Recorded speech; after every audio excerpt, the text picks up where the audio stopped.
Yeah. Let me look up a very quick thing.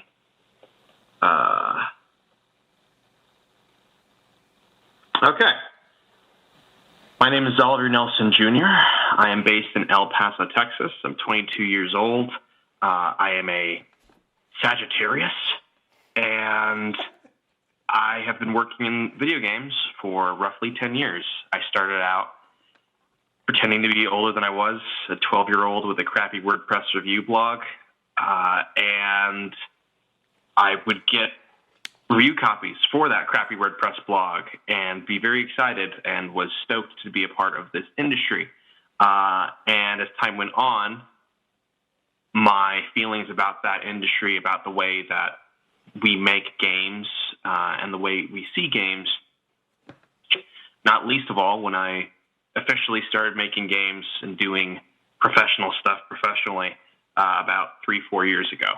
I have been award nominated in a bunch of different arenas, from the IGF to the AMAs competition or the AMAs festival in Berlin. I've run giant absurdist LARPs around the world, from Jeff Goldblum is concerned about your academic progress, and so you must tend to his manager of Immune Abominations, to Disco Isn't Dead, but it is trying to kill you in Toronto. And I've made games.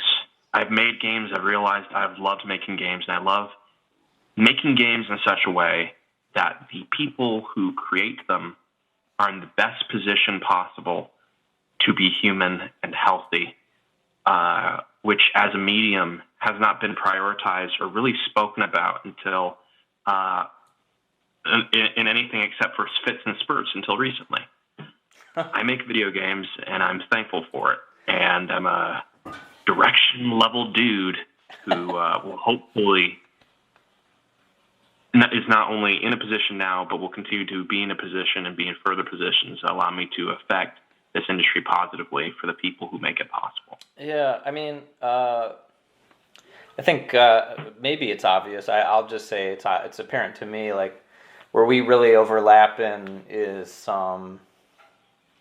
what you were talking about, what was in fits and starts until recently is just sort of like this recognition that humans make games, and it's possible to care more about them, as a fan of video games. Or I guess, especially now, it's easier than ever to learn a bit more about them or to be aware of them, through the internet and stuff. But, I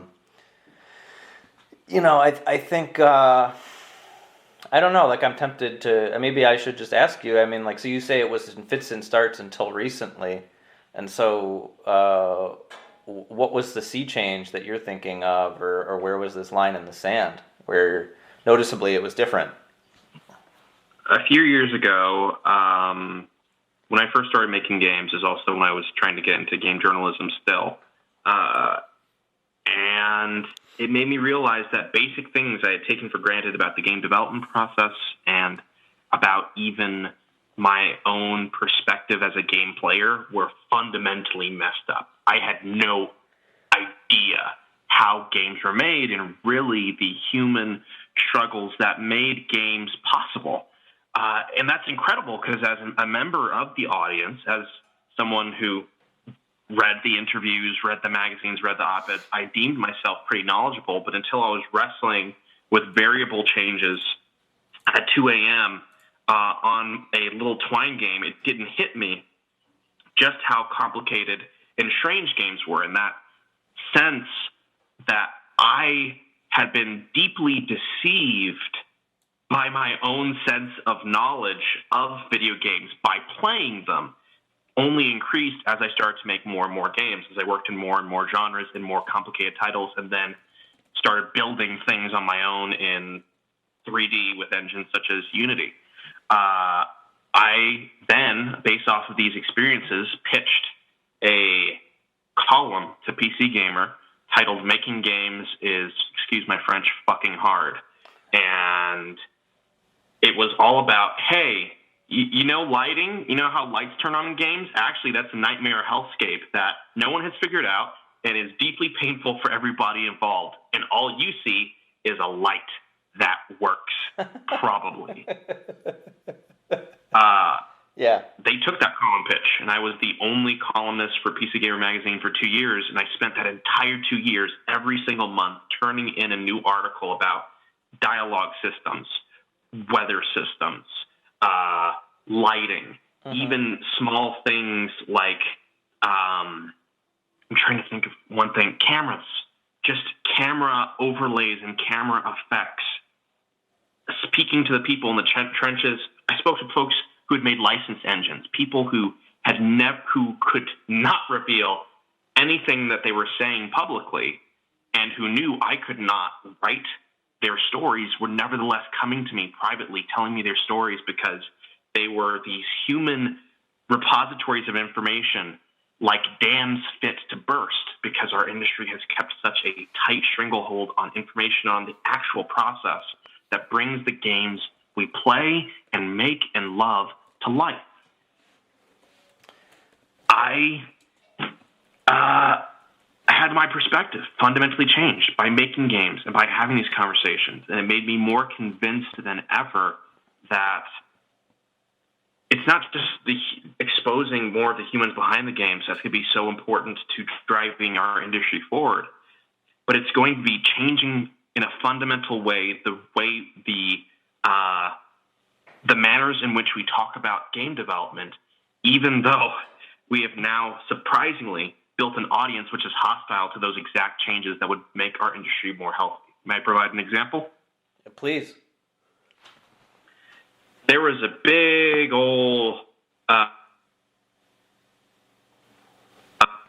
couple of years ago when the developers of Horizon Zero Dawn did a behind-the-scenes video and showed this thing they were doing called Frustum culling. When you looked in a direction, everything behind you, everything that wasn't in view, was essentially not shown, because you've got a giant open-world game. If you can take and not render everything that isn't in the player's point of view, it suddenly makes your game much easier to have run on a machine that is not 10 years out in the future, and also improves performance and all these other fundamental things. It's presenting the stage the player will act on, because what matters is the stages. What matters is your direct perspective. That's what defines the stage. That is what determines the environment. Some people were very excited about this. Some people were very angry about this. Press were stunned by this. And game developers were completely nonplussed, because Frustum culling is an extremely basic part of our workflow. Like, this is just known to a wide swath of the industry. But amazingly, despite it being known to the same degree that lighting, that like gel lighting fixtures in film lamps are known, this fundamental fixture of how games were built was not known by the people who covered those games or by the people who played those games. And when you have an industry that is intending to reach consumers emotionally, socially, and physically, and they are lacking a fundamental understanding of how these things are built, and let alone the humans behind them, can we be surprised when the controversies and events surrounding games are so often hostile to those exact people and working processes? I think bad behavior is definitely a part of it, but I also think that there's just a huge knowledge gap that we, in a medium that is both incredibly young and incredibly old, given the relative circumstances. Right. Its audience just doesn't have the fundamental information needed to know what they're seeing. I mean, I think you mentioned in when we were talking earlier over email that because I think that that's a tempting way to paint it, and that's the way it's traditionally painted, is that there's a audience on, I don't even know, audiences, let's say, audiences having a knowledge gap in how these things are done. But I think you had also made the point that just between disciplines in making games, and this is, unfortunately, I am proving your point by also being ignorant. I couldn't even name all the disciplines that are involved, but you were saying just discipline to discipline. There's also a similar sort of, maybe it's not as antagonistic as the dynamic from players, but there's a similar sort of assumption of how easy it must be to do XYZ job. I think we were talking about like Pokemon or something like that. Oh, yeah. So players of Pokemon Sword and Shield were attempting to make estimations of how long it took to make a Pokemon. They said, it must take, 10 minutes tops to put a Pokemon into the game and then animate it. Like, they included that it needs to be animated.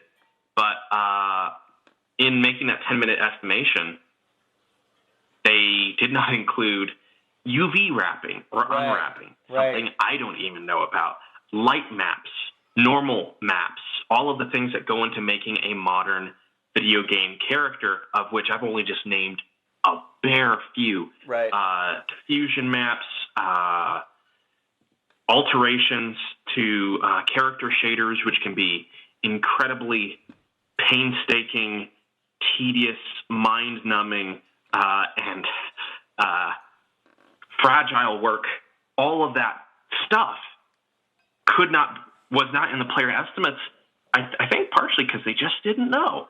Again, that is not an excuse for some of the abuse and harassment that has been heaped on either game developers or the developers of the Pokemon series, in particular with this latest entry. Right. But I do think it is interesting that we are, to a degree that every other medium isn't really subjected to at this point, faced with an audience that is so removed from the realities of how things are made that it's created a giant knowledge and antagonism gap between the people who make the things and the people who play the things. To expand on that point just a little bit, again, in terms of music, we know about audio production and about sampling. We know in literature about various ways of structuring literature. A whole lot of us have Word on our computers and have typed up a document. We know about the pieces there, or about typewriters and about typewriter ribbons and how that all works. They were connected to that element of the medium. We know about film, CGI. We don't always know how much CGI is being done or what the complete applications of this process, but we know that CGI exists and that it is used in making things. Very recently, I didn't know what a collider was. Colliders are what allow anything in a game to interact with each other, including your feet with the ground. I have made games and been in the games industry for nearly a decade, I think a full decade now. Didn't know about a basic building block of how they're made. This alters the way we talk about games, the way we see games, and the way we make games in a way that I think is very difficult to recover from, because as an industry, from its beginning, or at least from certain pieces of its beginning, we've been so invested in hiding things behind the curtain by being, we've got more realistic sweat, we've got blast processing in our Sega Genesis, but don't ask what it means or how it came to be. That now when we attempt to make justifications for, we can't put more sweat into the game because at this point sweat particles and how they're built interact with our PBR maps in a way that is fundamentally unfixable until the next entry. If someone from EA was to say that about the next NFL game, nobody would know what the hell they're talking about. We have created, I believe there is a combination of a created environment and a cultivated environment where, put very simply, making games, the landscape around it is hostile among developers, among players, among the people who cover games. And now we're at the point where it's gotten so hostile and been so built upon these foundations of ignorance that revealing the things that would help repair that knowledge gap now cause controversy to a degree that is untenable for many developers. Are you saying that we're in this position, the ecosystem, where there's been just such an entrenched, mutually assured, I guess ignorance, to borrow a word from you, that even making attempts towards educating or trying to add more self-awareness, that even that is met with hostility? I cannot tell you how many conversations I've had in the past few years alone, where we have discussed showing a piece of the development process or talking about limitations of the game publicly. Yeah. And have, as a team, upon discussion, not done it, not contributed this to the landscape of games or to the knowledge base of games, because it would either reflect poorly upon our game, it would reflect poorly in the coverage of our game, or it would cause a disturbance with our players. We are in a period of mutually assured ignorance, and nobody and everybody is at fault at the same time, including myself. I mean, I wouldn't even... I think that you said that the industry does... I mean, I guess it would make sense, right? The industry would be setting the tone and the rhythm for the conversations and the way the games are taught. You know, like they teach us how to talk about video games because originally, you know, there was only one or two companies or there was only one or two games. And the way in which they structured their conversation was very toy-like. It's like, he's got super hyper action sound effects. And you press a button and he shouts at you. And it's really just there's a vocalizer behind the button that you press a button and all of the other toys are being made that way. But it's marketing. It's PR speak. It is a shield. To be honest, there's a lot. I can totally see why leading up to today, outside of the actual physical effects and what's going on, developers haven't talked about texture maps and about what goes into a texture map and what things are being laid on top of a texture map and how a texture map ties into the rest of the development process, or about specularity, or about dialogue trees and the budget associated with dialogue trees, or about anything else connected with game development. I can see why this just wouldn't seem very interesting to talk about. But it's now resulted in our audience saying the lighting in this game is bad, and we're like, no, it's realistically rendered. If anything, what is wrong with the lighting here is the way it interacts with our materials, which had to be reduced in this regard, which made it look less than ideal in these lighting conditions. Mm-hmm. But this is the solution we found to produce the highest visual consistency and quality across the project. That's just a sea of words to someone who is upset that your game doesn't look like The Witcher 3. And to a certain degree, they are justified in their in their criticisms. I mean, I flash back on years ago. I don't even remember what the game was. I don't remember what the company was. I can remember asking questions about these sorts of things, and there's a whole other friction there with, you know, these are the approved topics that a person at a AAA company can talk about with media. These are the, you know, these are the things we won't. You know, it's exactly the sort of thing you were talking about with your game. But I flash back on this interaction where I think the general tone or response was either one of, they felt that I wouldn't understand as a writer, or they felt that my readers wouldn't understand. I think it was just sort of met with this blanket thing that I used to hear for many years, which is like, well, why do they need to know that? Yeah. And to your point, like I've always linked it, with things like in music where it's like, you can read biographies, or there's behind the music. There's all these sorts of things where you get more than just the marketing, even if you interpret it all as just marketing. That information's out there through official channels, and you can get it. And something I struggle with day to day is well, go ahead, please. I was going to say, to a certain degree, now we're talking about behind-the-scenes information for games, right?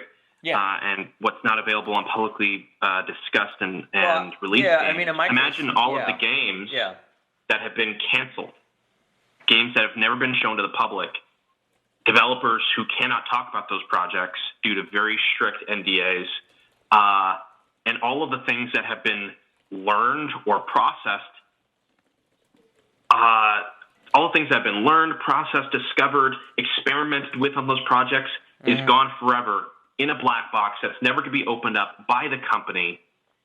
Imagine how much that alone not only destroys the motivation of developers, but lessens the industry as a whole, because we're getting this entire other army of lessons which are never exposed to the light in the first place. Again, I can't tell you how many stories I heard, both running the column and just in terms of shop talk with developers, of incredibly valuable, interesting things associated with canceled projects that they could never talk about publicly, that could never be covered publicly, partially because you can't get a screenshot of that. You can't get a video or image or GIF to prove what you're talking about. And so that knowledge base, the work of those developers, everything associated with that project goes into the ether. It's like if the recent Orson Welles movie, which was just released onto Netflix, I'm making sure I have the right name of it. Oh, The Other Side of the Wind, or something like that? The Other Side of the Wind. Yeah. We've known about the process for years, that it was in utero, in what state it was left. We know that the additional footage for Event Horizon was stored in a salt mine in fricking Transylvania, and so it all got corrupted, so they can't release a director's cut. We know the journey that Terry Jones, actually it wasn't Terry Jones, but we know the journey that one of the former Monty Pythoners went on to make his, I'm thinking of the name, Don Quixote movie. Oh, sure, yeah. We've known about that for years, and that kind of thing isn't in games at all. We don't, and the scariest part of it is that most of us will never even realize that gap is there. Yeah, I mean, I don't know. I mean, I'm kind of heartened because, you're talking about it, and and you know about it, and I know about it, but I don't know how many other people out there know about it. I'm just heartened that, like, oh, he knows about it. And I'm always minded towards, like, all right, well, we know this thing. We know it's a problem. What can we do about it? And it had never occurred to me, because I don't make games, so that you make that effort, it's too risky. And so I don't know if it's self-awareness again is like if that's the path towards progress. Like, is it just we need more self-awareness? Is it more empathy? Like, I'm so hesitant to use that word because it's kind of losing all meaning, but I think it's appropriate here. I don't really know. I mean, that's above my pay grade. But is there value in just like the two of us on a random Tuesday night, just putting this out there, and others will find it, and we'll just have to hope there's some butterfly effect that will go into play? I mean, is there a solution to this at all? I believe that the safest solution to this knowledge gap is very simply the baby steps that are already being taken. We're getting that right now with conversations about crunch. The realities of it, of team lunches and dinners, of unpaid and paid overtime, and the effect it has on people's souls and the projects that they work on. This is all being exposed to the public in a variety of ways, in a variety of tones and manners, and given that knowledge distributed in so many different ways across so many different platforms, we're seeing people on the Warframe subreddit asking the developers to delay updates so that they do not have to crunch on them. That is a monumental response, and it never would have happened if just one conversation about crunch, or two conversations about crunch, or 3 articles about crunch over there. It only could have happened if players cared, which I'm convinced they do. I think the vast majority of people care about the creators behind their games if they know that they exist. And that there was so much collective awareness of the issue of crunch that we could then talk about it from a reasonable perspective. When that knowledge gap will extend to physics and colliders and game engines and lighting and everything else that make games these strange and wonderful beasts that they are, it's going to have to come in baby steps. Because I'll be honest, I'm not going to be the first developer to throw my studio in the firing line to tell a few people how lighting works in Unreal Engine 4. It's funny, because, not funny haha, but just funny coincidental. Lighting is a thing I think about in games specifically. I don't know. I want to do a series of things about lighting in games, and I'm just one person and only so many hours in a day, and blah blah blah. But you've mentioned lighting a couple of times. Do you? Are you just sort of randomly picking that, or is that one that you think is like you think about it a lot? How people don't really understand it, and it's actually a pretty big deal. It's something I'm running into with my current game a lot. I'm working. Yeah. So you asked earlier about my history with the games. Yes, I've been in the industry for 10 years, and I went from pretending to be kids to now working on games and being in direction level stuff. One of the components of my career has been that a lot of it has been spent in terms of narrative or in terms of writing. On my current project, An Airport for Aliens, currently run by dogs, I've been building most of the content. I have great collaborators who are providing art and who are doing programming and help me with design and so on and so forth. But every dog you talk to in the game, nearly every shop you enter, every airport you enter, so far, that stuff has been built by me. So I'm having to reckon personally with aspects of the game development process that I had no idea about before, or only the bare, because I educated myself so I could speak to other departments. Yeah. I've been dealing with lighting a lot in An Airport for Aliens, currently run by dogs, because it is a first-person open-world comedy adventure game in dynamic simulated environments. It has the light source from above, of course, the sun, but also if you've ever been in the airport, you know that they're very well lit. So every store has light. The layout of an airport is generated when you come into an airport. So airports change in between every time you fly between them, or between every player who plays the game. What stores are open, what stores are closed, what stores have changed positions since you last entered an airport. That's all a part of the player's journey and a part of the systems that are running the game. And I want to make well-lit environments, and I want to make very stylish environments. Yeah. But I'm finding that when I press play on these incredibly well-lit, stylish environments I've built, it runs at a snail's pace.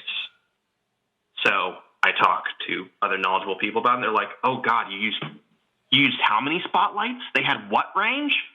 And suddenly I'm learning about spotlights and point lights and area lights, and I'm having to say, no, I can't bake the lights because everything is generated dynamically and it's all simulated airports. And they're like, oh, that's going to make your job hard. And I'm like, yeah, I know. And I spent hours a couple of days ago building a hospital inside of this game. Yeah. And hospitals are very well lit. And airports are very well lit. Yes. But but if I want to make this hospital, like, behave correctly within the scope of the game and not drag down the rest of the engine or what's happening, I've basically got about 5 lights I can use, and they just cast light in all directions. No style, no substance, nothing about that. So for hours, I am pushing tiny nodules left and right and up and down and tweaking numbers to try to find what configuration I could put these 5 lights in to make this environment good, to make this game that adds to the whole. And if I was not in this position, I would never think about lights in a game because they're just lights. I go into a place, I can see, therefore there is light. And unless there's a glitch or a problem with the shadows, I never think about it. And again, when I think of how many players don't know about this fundamental construction, how well-lit environments and stylishly lit environments and certain things I've pulled off and other developers have super pulled off are built on an incredible amount of invisible work that they don't even know exists. I think if they did know that it existed, I think if players and press did have this knowledge gap about games and trust, it wouldn't just help them be more empathetic for game developers. I think it would valuably contribute to the way they see games. We value good CGI in movies because we've seen bad CGI and because we know what bad CGI is.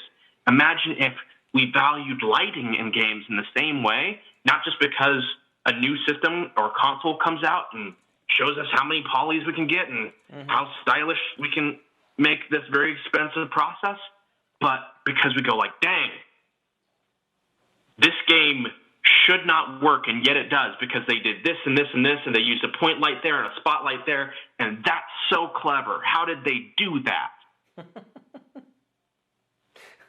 I want to have the same moments in games that I have watching a movie and seeing through the matrix to understand the incredible efforts that were made to bring this creative project to me that helped me understand its wider meaning. I mean, I'll be honest, as someone who makes games, I often feel like I don't have that for video games. No, I would agree. I mean, and listening to you talk about it, you know, and it sounds like you're getting very passionate about it and impassioned about it, and I can't. Sorry. No. That's a good thing. Because I wonder about this stuff as well, and I just wondered, you know, just listening to you talk. I mean, like, well, what is the magic diminished in more people hearing this, more people thinking this way? I mean, you said it could cause some sort of disturbance with the players. I don't know. I mean, I don't know if I wonder if part of it is like, okay, so some of it's education. I guess, like you said, some of it is like a firing line. I guess part of it too is just like a willingness to sort of not be afraid of what the reaction might be. But I understand why that's so dicey, because making games is risky and it's expensive and it's not just with your time and the opportunity cost there, but they take a lot out of you to make. And I feel like outside of the different disciplines that are involved, I feel like even that fundamental thing is still a thing that I would argue like people in media as well as players, although I agree with you that many people do care, it does seem like there's rarely a recognition of like there's blood, sweat, and tears in these things, you know? I remember just through the years of doing these interviews, like it sounds often when I talk to some players, I get the impression that they feel like games just are like this renewable resource, like they could turn on the faucet and there's just more games. So I'm just sort of babbling. That's actually a really good example of how games work, because as we know from examples like Flint, Michigan, the faucet doesn't just work. There's this incredible amount of infrastructure that needs to be going. There's an incredible amount of environmental impact that is thought about and considered by extremely intelligent, often underpaid people to bring to life, to manage our groundwater reserves carefully, and when they aren't carefully managed, the consequences that result from it. There's all this incredible stuff that has to do with turning on our water at the tap, but we don't know it because we never have to think about it, and because it isn't exposed to us, and because a lot of people might say, why do you need to know that? Right. And if we're seeing games in the same way, and I think it is genuinely affecting the way people even enjoy their medium. So, for example, there was a great amount of outcry about Mass Effect Andromeda from fans and press, people wondering, how did this happen? Some quite unfair harassment and criticism of the company and creative team surrounding this release, despite us all knowing, especially if you read the reports, that it had a very troubled development cycle. Mm-hmm. Well, thing about Mass Effect Andromeda is a whole lot of people who worked on Mass Effect 1, 2, and 3 were no longer there. But because we never saw those people and we never saw their influence, they're gone. And the only meaningful thing we can say is Mass Effect sucks now. It's not that Mass Effect sucks now. I would very much argue against some of the cruelty that I've seen directed towards the Mass Effect Andromeda and the Mass Effect Andromeda team. But I would also say that because we didn't see the creative voices or even the technical voices, like the technical artists, the programmers who made previous games, when their influence is gone, it is felt, but we don't have the words, we don't have the tools to communicate the absence that we're feeling, but have no idea what's in that space. It's like if you don't have a word for hole and there's a hole in your house, you can say there should be house there, but it isn't there. That's because the writer you loved who wrote that one quest is no longer at the studio, or because the technical lighting artist who created your favorite nightclub got burned out of the industry after sexual harassment. We don't know, but it's there anyway. And how frustrating must that be for our audience, for our press, for developers ourselves to feel that audience and not that absence and not have the tools to communicate it. So this knowledge gap, I mean, do you think, is that tied up in, or is it part of the soup that makes parts of the ecosystem respond in a insecure way to various, stimuli, like the whole why aren't we legitimate, sort of attitude or question? Because I wonder how much of it is knowledge gap. I wonder how much of it is, I don't know. I wonder how much, is this especially true in games? Like, is this true in other fields too, where they feel like, why aren't we legitimate? Like, do you think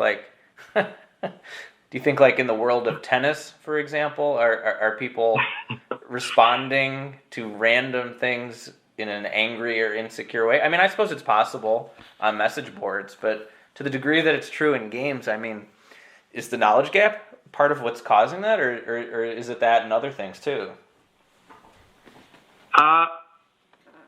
Keeping in mind that I am one person who does not contain all of the knowledge in the world. That's okay. I don't really know much about tennis. I'm a fallible. I'm a fallible human being. I am nevertheless going to speak very authoritatively about tennis. No, I believe there's so much that goes into the way we speak and talk about our mediums. Yeah. Whether we're fans or whether we're press or whether we're developers or creators. I have been all three of those things in a variety of different mediums now.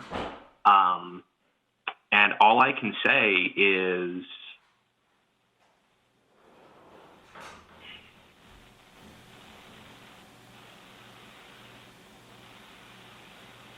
it is exhausting being angry, and I don't think as much as there is toxicity on the internet, we all that isn't disputed. As much as there's toxicity on the internet, I believe there's a whole lot of people who would just prefer not to be angry, prefer not to be upset or frustrated or frightened by the things that they see. Yeah. So with that said, I believe if we give players more tools to communicate, more tools to understand the gaming world around them, I believe if we had more openness with our press and we had more legal and cultural spaces to discuss the way games are made and discuss how games are made and what games are being made without the tangible, legitimate fear and burden associated with it, I think if in general our medium was a healthier place, that we would be in a healthier place. And it's a paradoxical statement, but I believe we're moving in that direction. I believe we are slowly but steadily getting there. It's just a matter of keeping our eye on that ultimate prize of understanding the people who play, the people who talk about, and the people who make games. Because it's all connected. And it's going to take all of us to bring our medium to the most healthy, responsible place possible. I mean, I feel like we're drifting to that place too, but I don't know how you gauge that. I don't know. It's hard to quantify. I don't know what the metrics are, you know? Because it's like, well, I feel that way, and I think about these things too, and I feel like you do, but if you're someone who doesn't care about any of these things, are you pulling in the opposite direction? Or, I don't know, because I'm like you. It's like, I don't want to be angry all the time. I would rather, well, obviously I would rather be spending my time asking questions, as you know.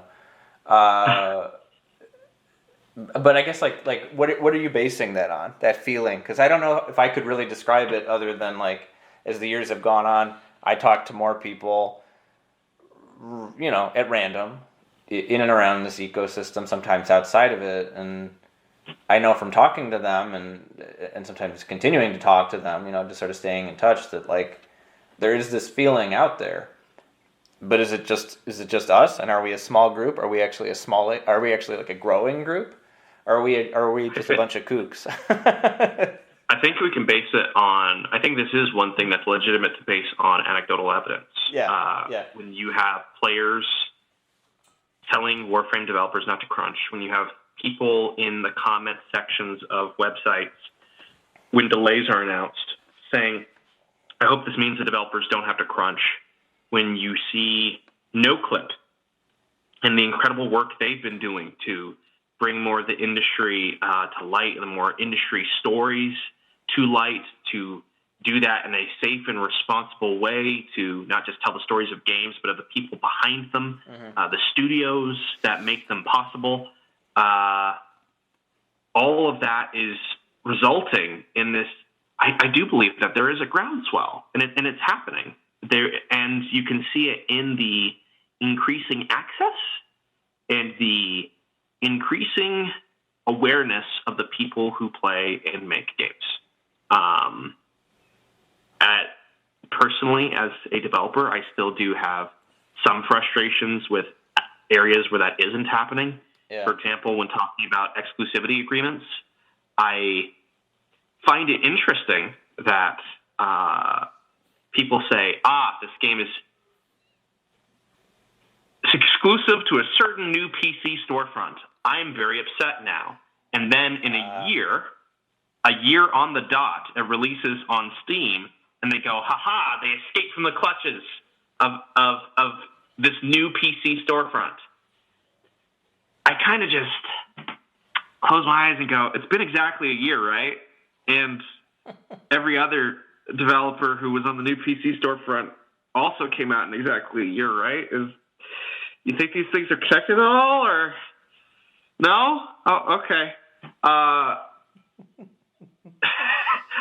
That stuff still frustrates me, but I believe with increasing access and with increasing awareness, we can take this anecdotal evidence as signs of a greater trend that people are being made aware of the games, of the factors that go into the games they're playing. And if that awareness is growing, once it's there, it's actually really hard for that to pull back. So every step we're taking forward matters right now. Yeah, I mean, I wonder how much of it is like the education gap being bridged, as you said, and I wonder, I mean, I guess this is also a positive thing, like just people burning out on being angry all the time, but I think about it too, and like, you know, to compare it to another field, like you don't have to be super knowledgeable about movies. You know, you don't need to be spending every day, all day watching movies. You don't need to be a film buff. You don't need to know anything about movies at all to know that, you know, that it might not be a good or helpful or productive use of your time to tweet angrily at like random crew members, like you're their boss.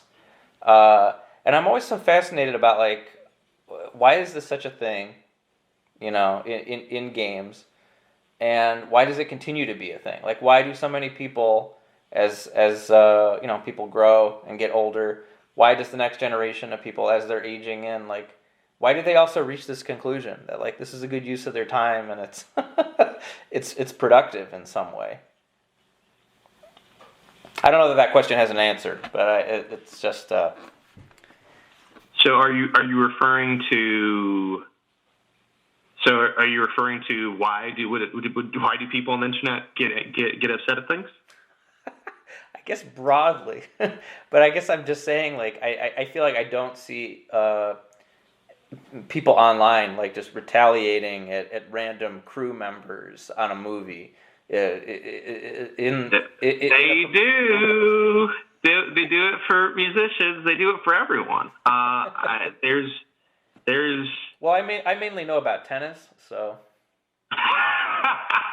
Yeah, even tennis, right? You have Williams and the hubbub that arose around her work through her success and or failure, through all of the people who. There's so many people who are rooting for, after decades of dominance in the sport, there are so many people rooting for Serena Williams to fail in comment sections and on ratings boards. And there's racism there. There is people who don't have the tools and the gap to express what they're feeling or seeing, but are nonetheless upset. That in itself can cause upset. To feel that there's a problem and not be able to solve the problem. I have occasionally, with community members, I've received direct messages from people who have been dealing with bugs in a game I've worked on, very upset. And it's become increasingly apparent that as I talk to those people, and I talk to them, their first reaction is, I'm a consumer, I deserve to be heard. And I'm like, what are you going through? What are you seeing? And they're like, this is happening. I'm like, it doesn't sound like it's a collider issue. It doesn't sound like it's a game logic issue. Can you describe what you're seeing?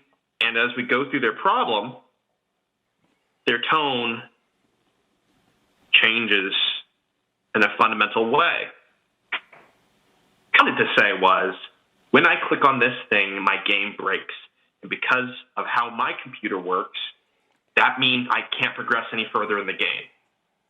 But because they don't have the tools to express that, anger results. Right.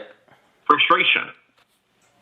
I believe that a whole lot of the pressure of the anger that currently is going throughout the internet is, I firmly believe that it's not just jerks, but it's reasonable people, otherwise reasonable people, otherwise even good people who just don't have the tools to express or accept the reason that they are feeling the way that they do.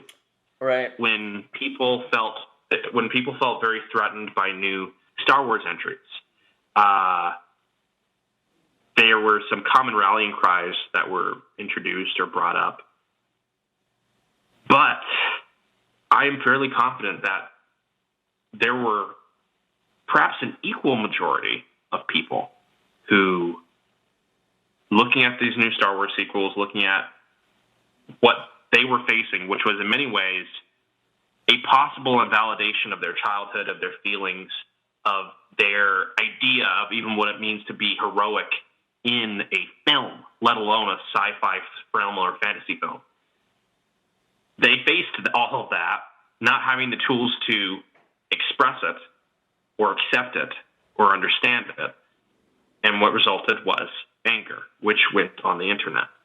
I don't know how to solve that, but I do know that the more my personal journey, having had some similar reactions in my past, I have attempted to be a kinder, more understanding, more introspective, more knowledgeable person, the less I find myself furious. Because I know what's happening here. I know what's happening inside of me. I know what's happening outside of me. And I can make my decision of how to relate to it with that knowledge. And really, part of the reason I'm so passionate about telling people how games work, how my development process works, is so that they have the same tools to process the world around them.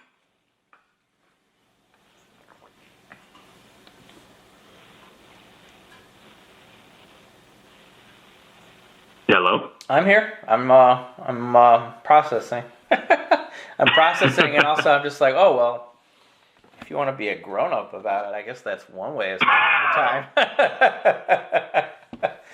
I mean, these are things that you really can't, you can't do for somebody else, and you can't make them want to do for themselves. And so,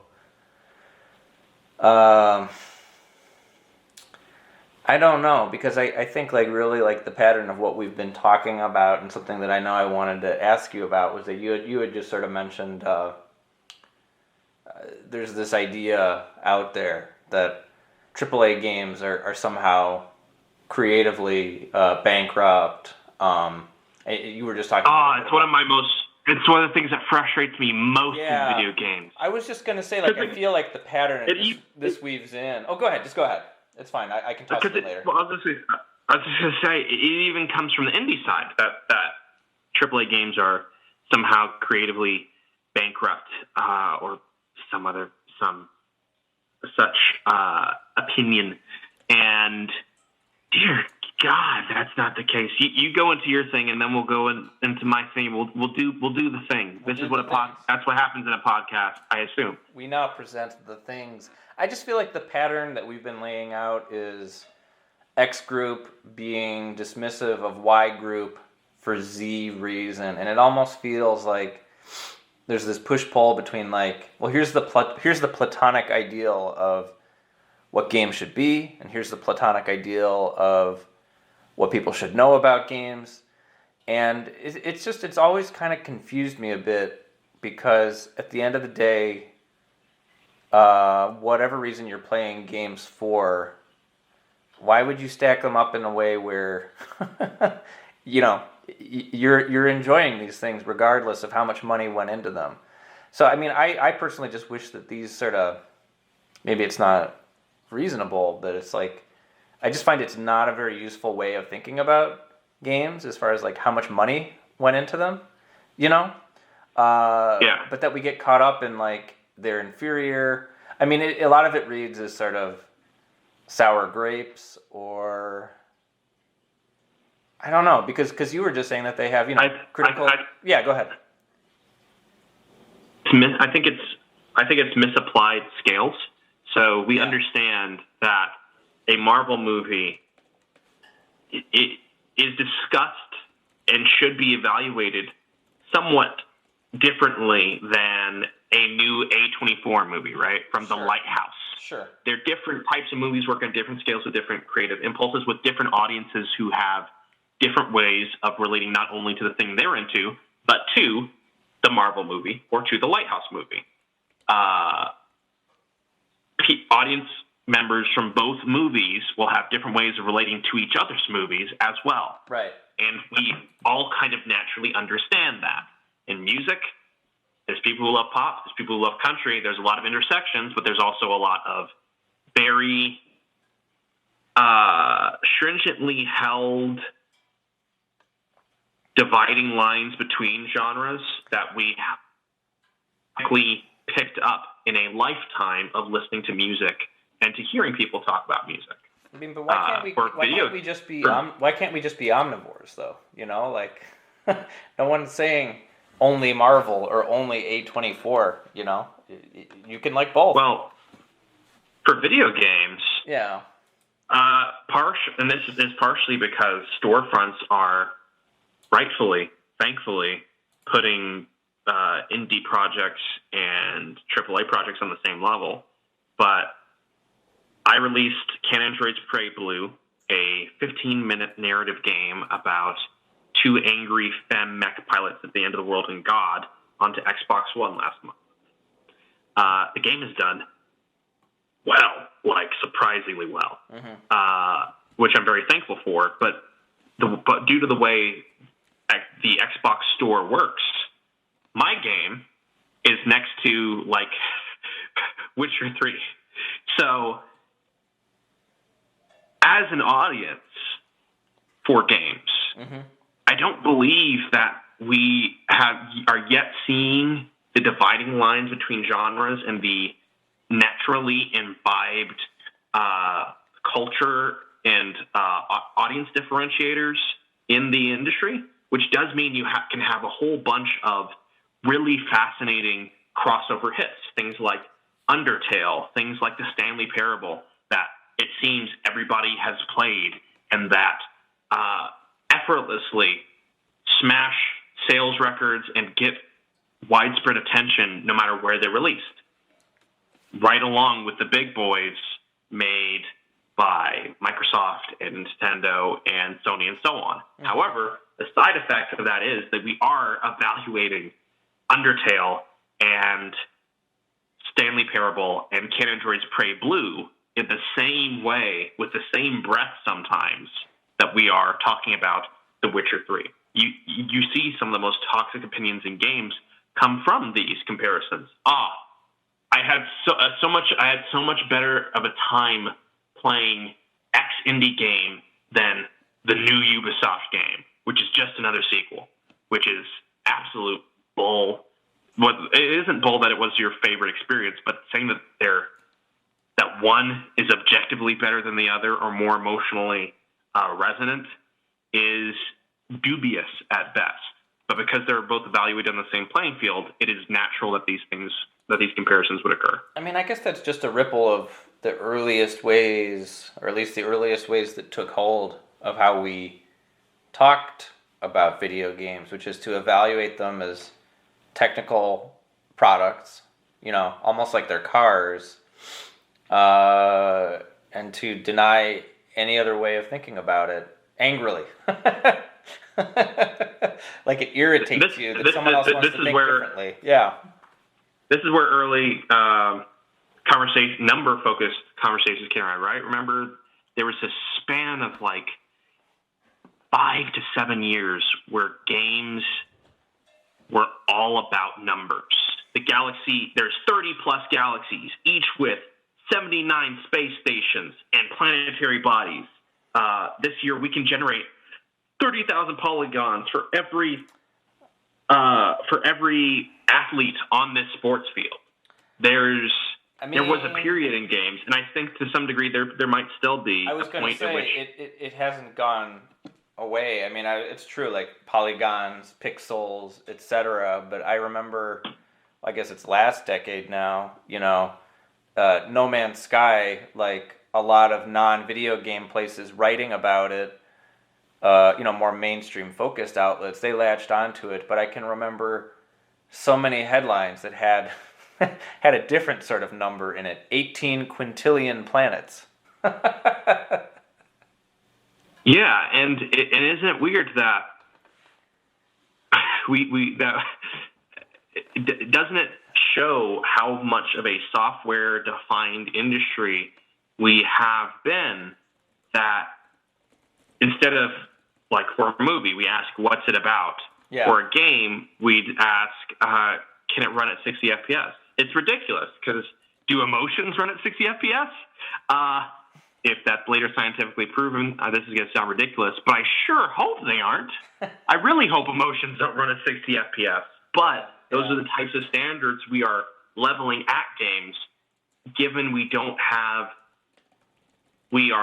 given that we are currently building a more complex way of discussing them and understanding them.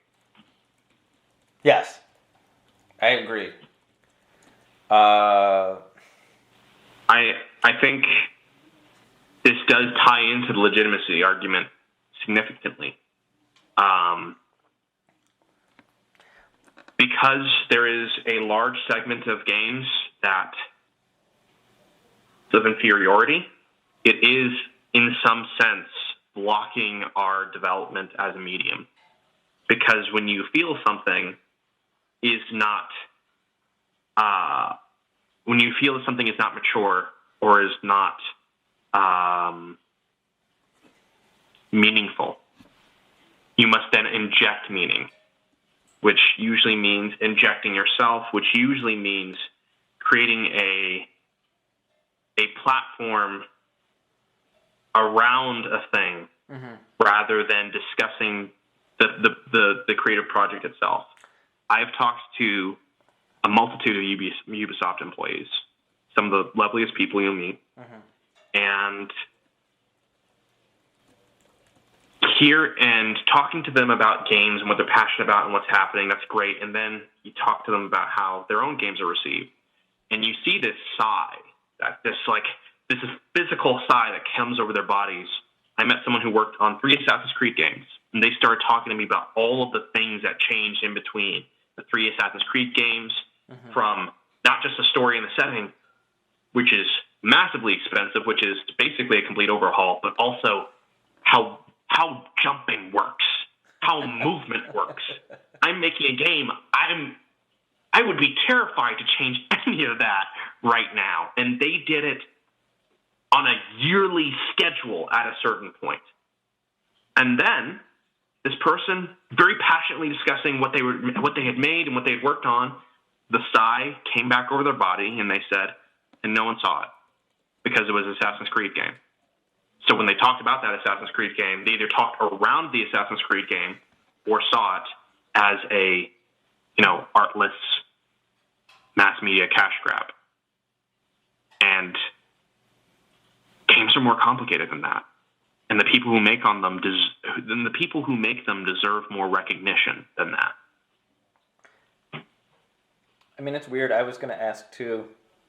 I don't think any these intangible, I guess we're talking about moods or attitudes, none of them come from any one single place, but my mind was just flashing on, like, wondering how attitudes about or towards games or these kinds of conversations might be different if there wasn't the established and probably never going away trend of trophies and achievements in games. I mean, obviously they're a way of adding shelf life. Can you elaborate on that? Well, so obviously they're a way of adding shelf life to games, right? You get, from a product standpoint, like you get more things to do or to try to do outside of just getting from start to finish. But I've always kind of read them as a way of trying to make people feel like this is a good use of their time. That they're not just, quote unquote, wasting their lives playing video games. Like, they're getting things done. And I can remember early on when this stuff was rolled out, they were rolled out to an absurd degree where I can remember I think on Xbox 360, like Netflix used to have achievements where you would be logging in to watch some movies, and it's like, oh, did you just watch 2 episodes of a TV show? Here's an achievement. There's an achievement for that. I don't know. I mean, maybe it's overthinking it, but I just feel like that's quite a departure in thinking about games. The time before, where you made your own fun, you got out of it what you got out of it. I don't know. I'm just thinking out loud. I would say that I'm not sure I am convinced that the reason games are seen as less meaningful, or that we have this attitude towards AAA games that they're somehow less than in terms of the creative input and passion behind them. I don't believe achievements are necessarily a contributor to that, but I do believe that with achievements, you do have a different vector for people to commodify their own hobby. Right. You see this with language learning. You see this with music and with movies. Versus like Letterboxd, there is, once you provide an option that allows for commodification for the reduction of a hobby or medium to points and numbers and quantifications and to virtual rewards, there's always going to be a segment of people that are going to just pursue that. I'm not going to say it's an unreasonable perspective. Get a lot of love out of chasing achievements, a lot of joy. I used to be one of them when I was younger. Oh, for sure. I mean, these things don't have universal effects on everyone in the same way, but it may plant ideas in some. I don't know. I mean, it was just something that just my mind flashed on. So I was like, well, we're talking. I'll bring it up in the course of conversation. Yeah, I think that it does allow people to commodify, but I think there's, in terms of what we have in games, I think things contributing to that perspective. I think among them, the misunderstanding surrounding franchises and the way franchises and game development work. So one of the greatest, in terms of scale, franchises that often has this creatively bankrupt allegation leveled against is Call of Duty. Recently, a big old study came out that studied what are the best-selling games of the past decade. 7 of the 10 top games were Call of Duty games. And I saw a large part of my social media feeds miffed by this idea that, look, lowest common denominator, of course, this dominates the sales charts.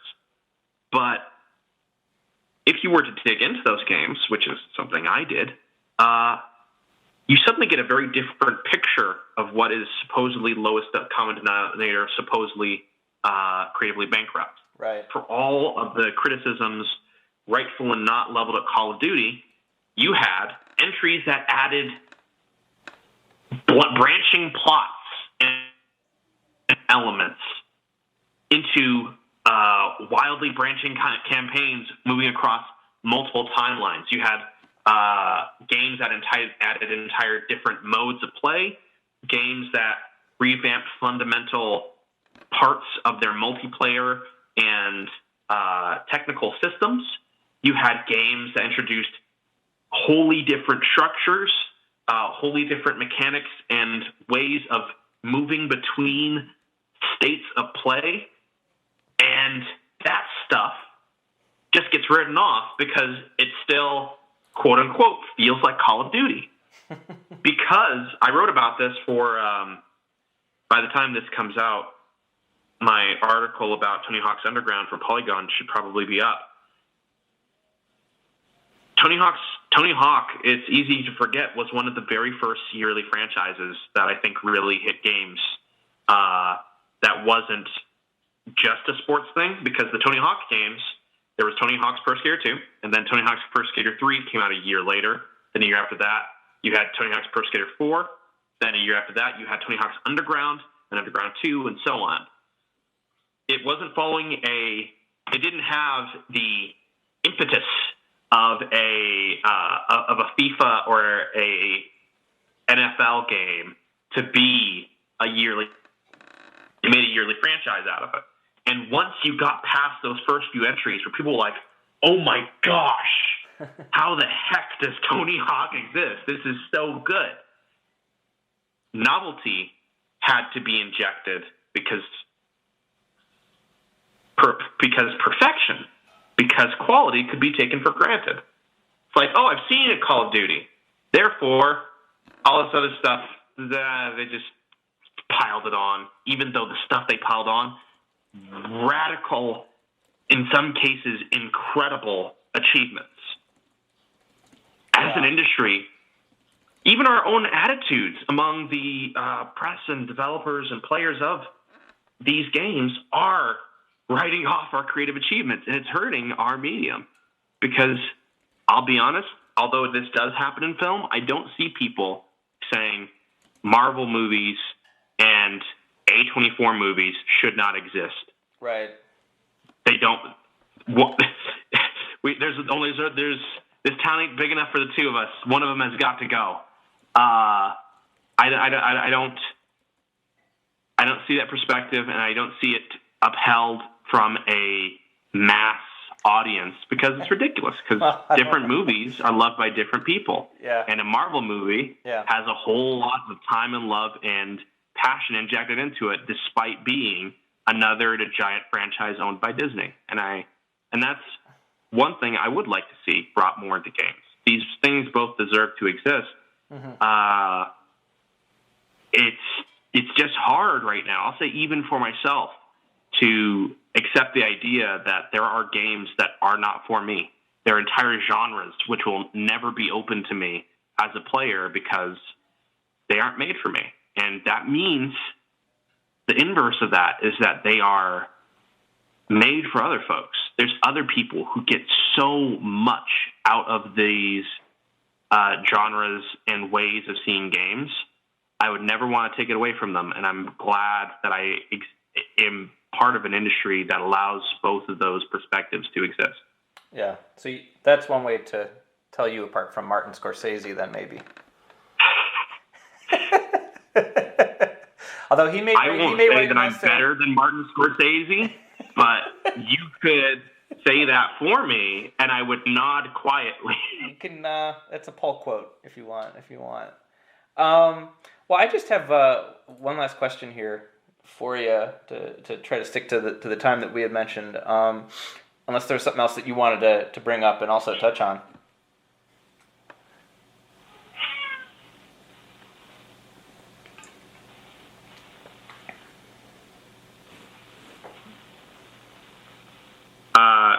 Do you have is this a part for me to be like something I want to touch on? I mean, I'm just giving you the choice if because we have weaved through a lot of stuff and maybe something came to mind you wanted to mention, or there was something else before you wanted to be sure to mention. I just I did want to mention that on the development side, getting away from these much greater questions about human nature, about what motivates industry behavior and perspectives, I have truly been transformed by working on an airport for aliens currently run by dogs, because it changed the way I saw quality in games. 1 second, my cat needs to be let out. I was going to say, I thought I heard a cat when I asked that question. Hey, baby bud.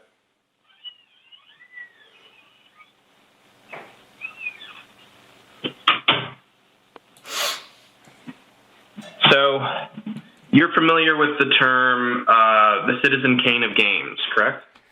Yes, I am. I've heard that term so much, and I believe I have a similar conception of it, or had a similar conception of it as many other people.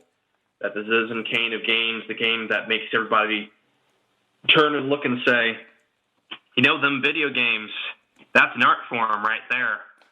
That's a good art form right there. Boy, sure do love them video games. Yeah. I thought that it would be a dark, gritty examination of the human condition. It would be the ultimate, most serious game. What if emotions ran in 60 FPS, says the Citizen King of Games, and it shows you emotions in 60 FPS, and you weep knowing that video games have been achieved. I held that perspective for a while, and I thought about different games that could fit in that mold. I wasn't trying to make a Citizen King of Games, but I was like, eventually we'll have our Citizen King of Games. This is the one that does it, boys moment. And then I started really, really getting into game development, and then I got deeply burnt out, and I was not caring what the Citizen King of Games was, as long as I got paid for doing my job and doing it as well as I could. And I could be extremely lonely and sad for the rest of the time. Then NYU Game Center hits me up and asks if I want to be a part of this event called No Quarter. I asked, what is No Quarter? It's an event held every year where they get 4 developers, because, quarters were in arcades. So there's no quarter, but actually there is a quarter because there's 4. They get 4 of them. Quarter. I'm familiar. They get these 4 independent developers together, and they give each of them a small amount of money to make whatever they want. It just has to be ready within the next 3-4 months for a showing in October.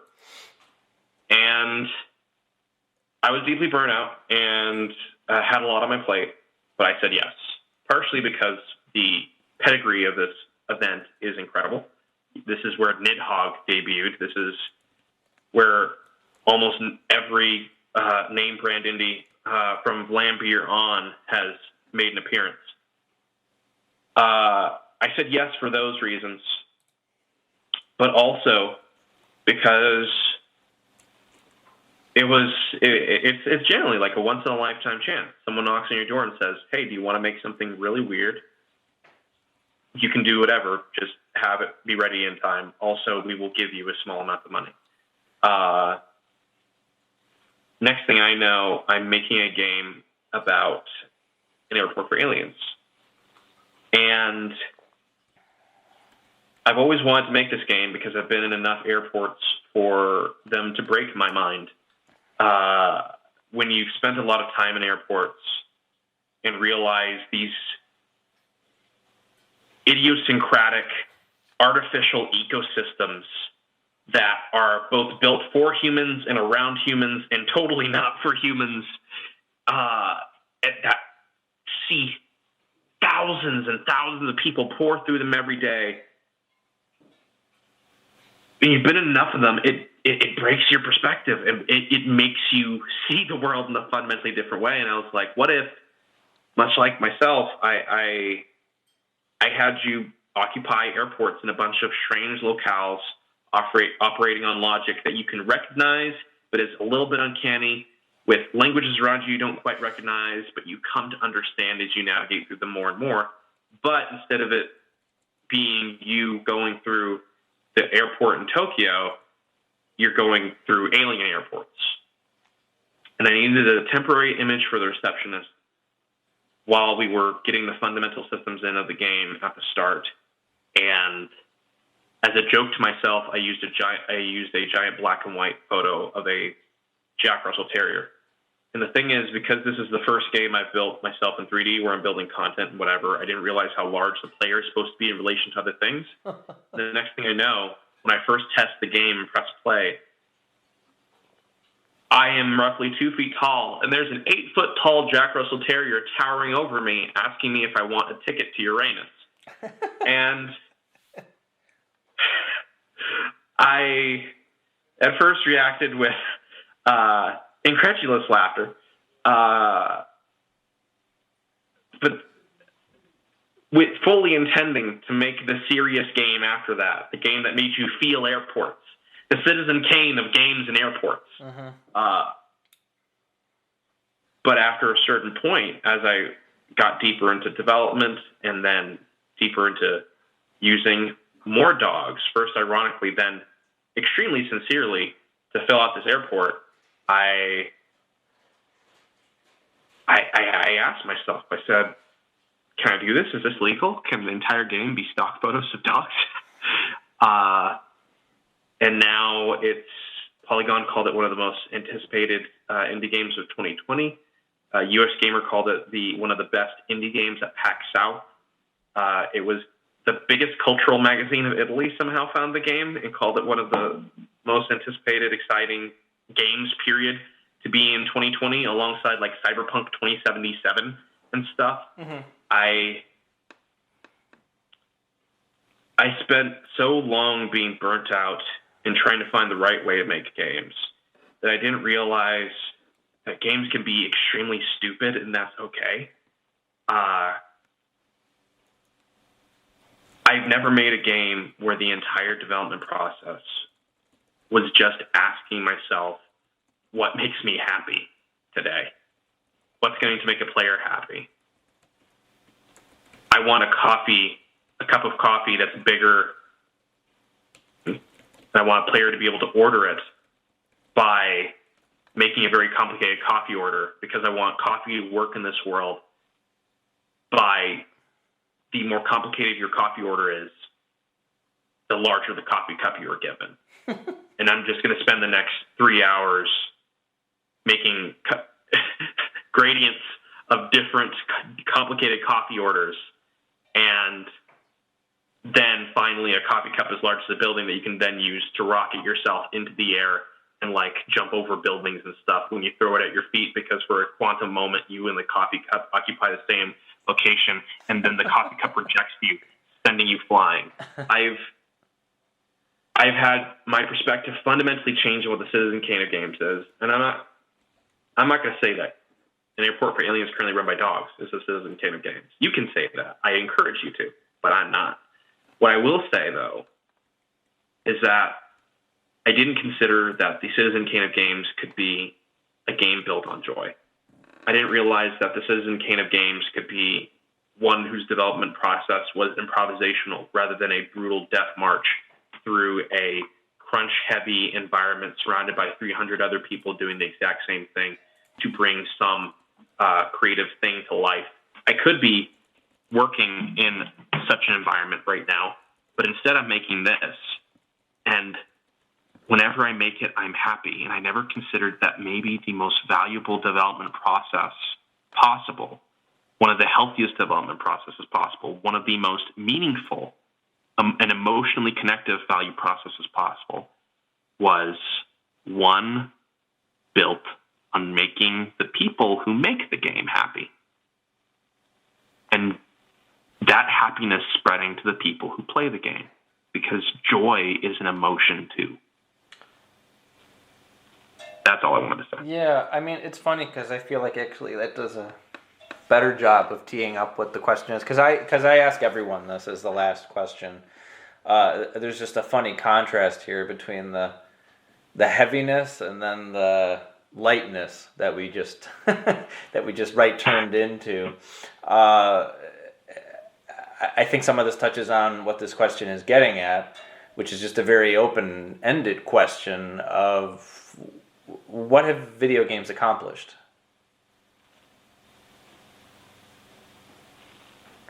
Interesting. I think video games have made a percentage of people a lot of money.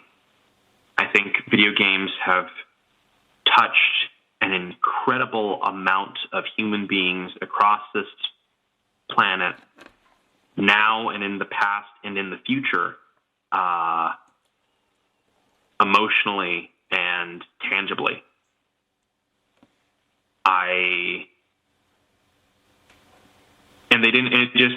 Games didn't just touch them emotionally, tangibly, memorably. It did it for the better. It made them feel powerful. It made them feel frightened. It made them feel peaceful in the storms that can be their lives. And I believe that games have, while they've destroyed many of the people who made them possible in the first place, they have also presented opportunities that would not be available any other way, any other industry, any other person. The greatest thing that games have accomplished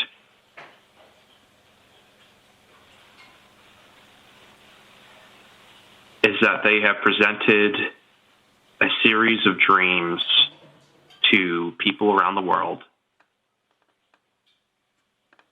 and given them the opportunity and the tools increasingly over time to make those dreams themselves for other people. I do not know any other industry in which I could have, at the age of 12, pretended to be an adult to get copies of games for free and then review them on a website that used MS Paint drawings to represent the games instead of screenshots because I didn't realize what fair use was. I thought I'd get sued if I used any screenshots of a game. And then turned that into a 10-year creative journey and now a thriving creative career where I'm at the age of 22 managing projects and people and paying people's rent, paying people's fucking rent. That isn't what a 22-year-old does. And that's what games and God and an extremely supportive family have enabled. And what other industry could I have had that creative journey? And what other industry could I be making an airport for aliens currently run by dogs and have a feasible chance of that thing reaching a significant portion of the world? None. Games accomplished. Games have accomplished a lot of things, but among them, they made me.